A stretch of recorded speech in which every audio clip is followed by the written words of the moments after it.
Capítulo 29. Ezequías tenía 25 años cuando ascendió al trono y reinó en Jerusalén 29 años. Su madre era Abías, hija de Zacarías. Ezequías hizo lo que agrada al Señor, pues en todo siguió el buen ejemplo de su antepasado David. En el mes primero del primer año de su reinado, Ezequías mandó que se abrieran las puertas del templo del Señor y las reparó.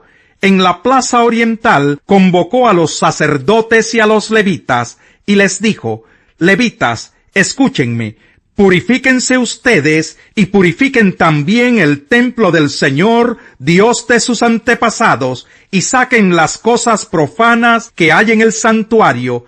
Es un hecho que nuestros antepasados se rebelaron e hicieron lo que ofende al Señor nuestro Dios, y que lo abandonaron. Es también un hecho que le dieron la espalda al Señor, y que despreciaron el lugar donde Él habita. Asimismo cerraron las puertas del atrio, apagaron las lámparas, y dejaron de quemar incienso y de ofrecer holocaustos en el santuario al Dios de Israel. Por eso la ira del Señor cayó sobre Judá y Jerusalén, y los convirtió en objeto de horror, de desolación y de burla, tal como ustedes pueden verlo ahora con sus propios ojos. Por eso nuestros antepasados murieron a filo de espada, y nuestros hijos, nuestras hijas y nuestras mujeres fueron llevados al cautiverio. Yo me propongo ahora hacer un pacto con el Señor, Dios de Israel, para que retire de nosotros su ardiente ira. Así que, hijos míos, no sean negligentes, pues el Señor los ha escogido a ustedes para que estén en su presencia, y le sirvan y sean sus ministros y le quemen incienso. Estos son los levitas que se dispusieron a trabajar. De los descendientes de Coat: Maat, hijo de Amasai, y Joel, hijo de Azarías. De los descendientes de Merari: Quis, hijo de Abdi, y Azarías, hijo de Yalelel. De los descendientes de Gersón: Joa, hijo de Simá, y Edén, hijo de Joa. De los descendientes de Elisafán: Simri y Jeyel. De los descendientes de Asaf: Zacarías y Matanías. De los descendientes de Emán: Jehiel y Simí. De los descendientes de Jedutún: Semaías y Uziel. Estos reunieron a sus parientes, se purificaron y entraron en el templo del Señor para purificarlo, cumpliendo así la orden del rey, según las palabras del Señor.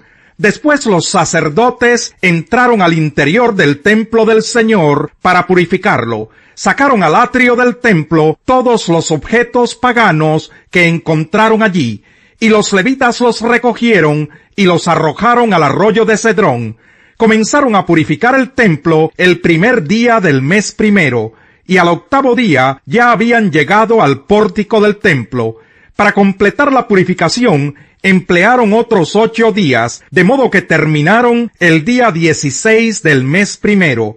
Más tarde se presentaron ante el rey Ezequías y le dijeron: Ya hemos purificado el templo del Señor, el altar de los holocaustos con sus utensilios, y la mesa para el pan de la presencia con sus utensilios. Además hemos reparado y purificado todos los utensilios que en su rebeldía el rey Acaz profanó durante su reinado, y los hemos puesto ante el altar del Señor.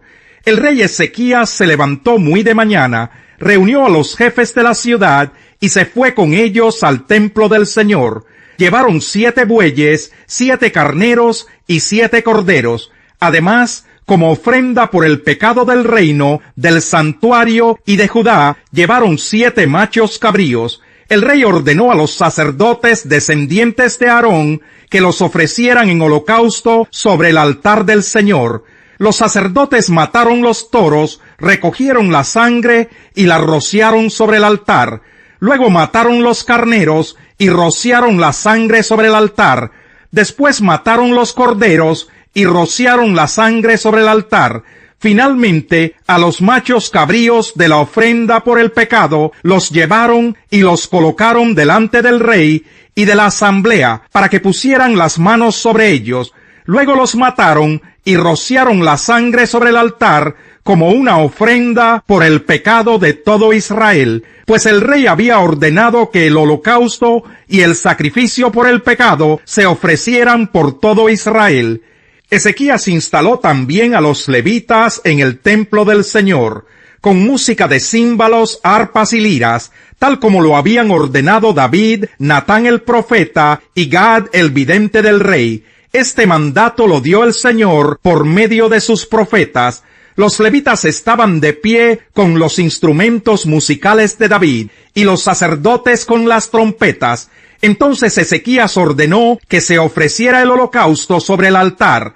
En cuanto comenzó el holocausto, comenzaron también los cantos al Señor y el toque de trompetas, acompañados de los instrumentos musicales de David, rey de Israel. Toda la asamblea permaneció postrada hasta que terminó el holocausto, mientras los cantores entonaban los cantos y los trompetistas hacían resonar sus instrumentos. Cuando terminaron de ofrecer el holocausto, el rey y todos los que estaban con él se postraron para adorar al Señor. El rey Ezequías y los jefes les ordenaron a los levitas que cantaran al Señor las alabanzas que David y Asaf, el vidente, habían compuesto. Los levitas lo hicieron con alegría y se postraron en adoración. Luego Ezequías dijo: ahora que ustedes se han consagrado al Señor, acérquense y preséntenle en su templo los sacrificios y las ofrendas de acción de gracias. Así que la asamblea llevó 70 bueyes, 100 carneros y 200 corderos para ofrecerlos en holocausto al Señor. También se consagraron 600 bueyes y 3,000 ovejas. Pero como los sacerdotes eran pocos y no podían desollar tantos animales, sus parientes levitas tuvieron que ayudarlos para terminar el trabajo, a fin de que los otros sacerdotes pudieran purificarse, pues los levitas habían sido más diligentes en purificarse que los sacerdotes. Se ofrecieron muchos holocaustos, además de la grasa de los sacrificios de comunión y de las libaciones para cada holocausto. Así fue como se restableció el culto en el templo del Señor, y Ezequías y todo el pueblo se regocijaron de que Dios hubiera preparado al pueblo para hacerlo todo con rapidez. Capítulo 14. Reciban al que es débil en la fe, pero no para entrar en discusiones. Algunos su fe les permite comer de todo, pero hay quienes son débiles en la fe y solo comen verduras. El que come de todo no debe menospreciar al que no come ciertas cosas, y el que no come de todo no debe condenar al que lo hace, pues Dios lo ha aceptado. ¿Quién eres tú para juzgar al siervo de otro? Que se mantenga en pie o que caiga es asunto de su propio Señor, y se mantendrá en pie porque el Señor tiene poder para sostenerlo. Hay quien considera que un día tiene más importancia que otro, pero hay quien considera iguales todos los días. Cada uno debe estar firme en sus propias opiniones. El que le da importancia especial a cierto día, lo hace para el Señor. El que come de todo, come para el Señor, y lo demuestra dándole gracias a Dios.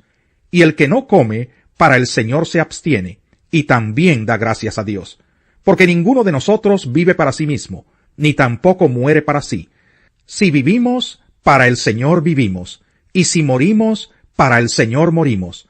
Así pues, sea que vivamos o que muramos, del Señor somos. Para esto mismo murió Cristo, y volvió a vivir, para ser Señor tanto de los que han muerto como de los que aún viven. Tú entonces, ¿por qué juzgas a tu hermano? O tú, ¿por qué lo menosprecias? Todos tendremos que comparecer ante el tribunal de Dios.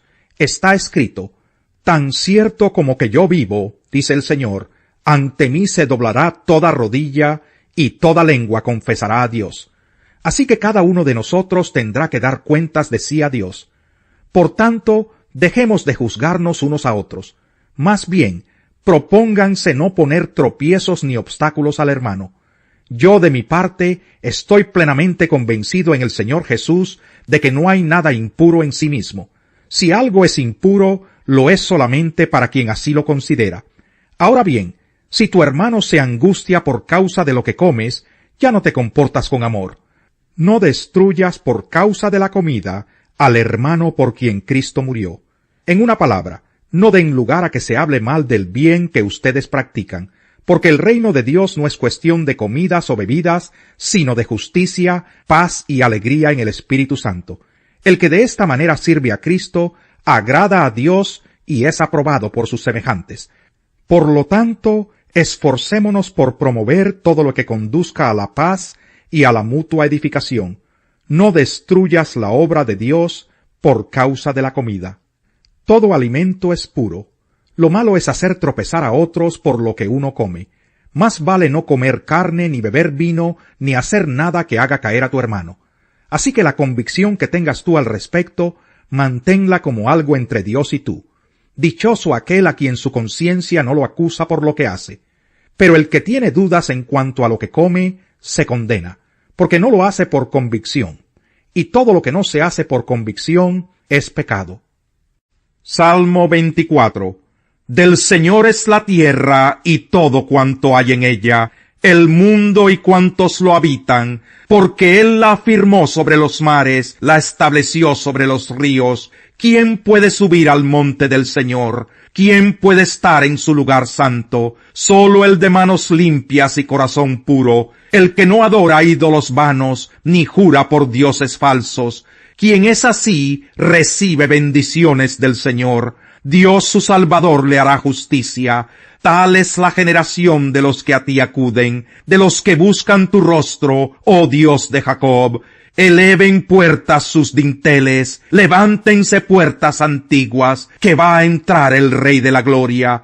¿Quién es este Rey de la Gloria? El Señor, el fuerte y valiente, el Señor, el valiente guerrero.